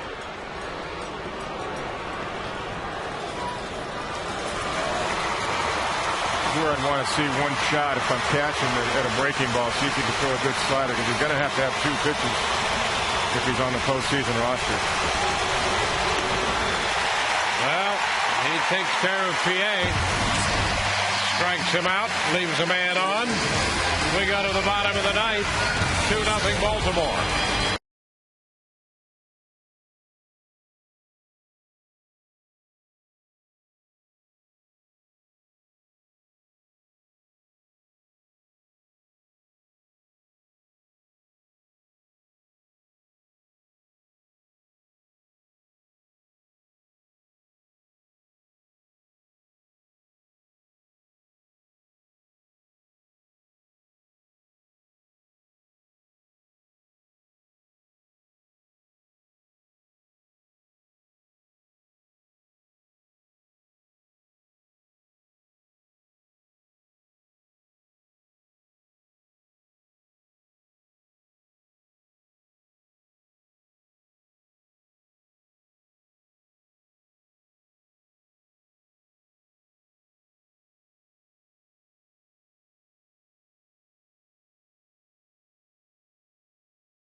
That's a four-seam grip. The fingers are together, though, a little bit. And he kind of cuts this pitch right here. Watch the movement.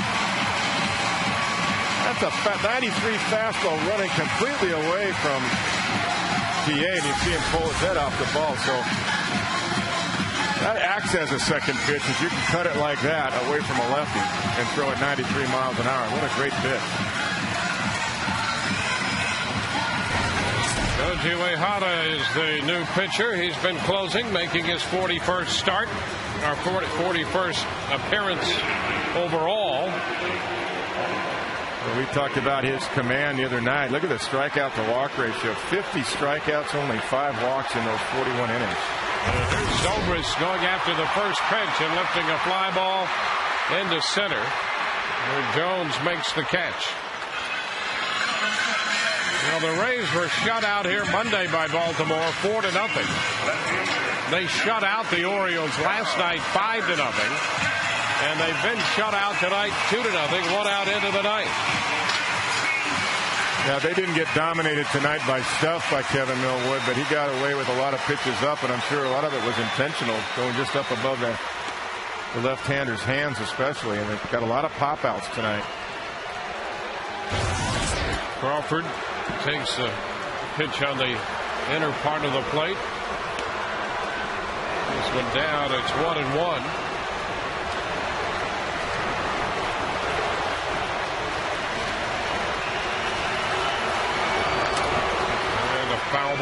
1-2. With off speed right there. That's the other thing that Matt Wieters did with Kevin Millwood. Of course, Kevin called some of his own pitches, but they just changed speeds really well tonight. Again, kept the hitters off balance of the Rays. That's away. 2-2.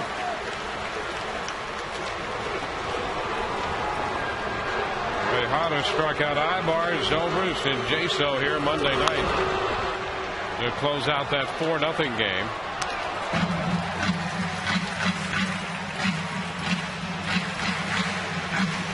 And Johnson on deck. The Rays need at least a base runner to have a chance.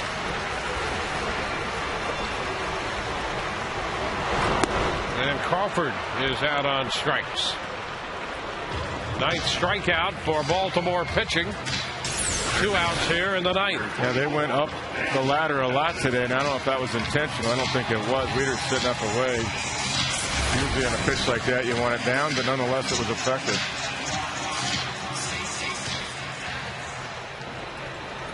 Now Dan Johnson. Pitch is inside. 1 ball, no strikes. Toronto leading New York 7-1. Top of the 6th. Yankees have just scored another run. It's now 7-2. And the Twins trail at Kansas City in the top of the 5th, 2-0.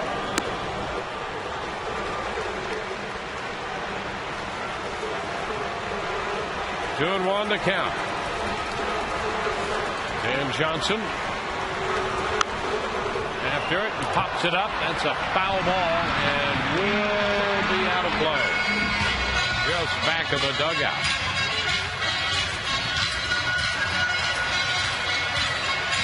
Josh Bell from third base had gone over there along with Wieters.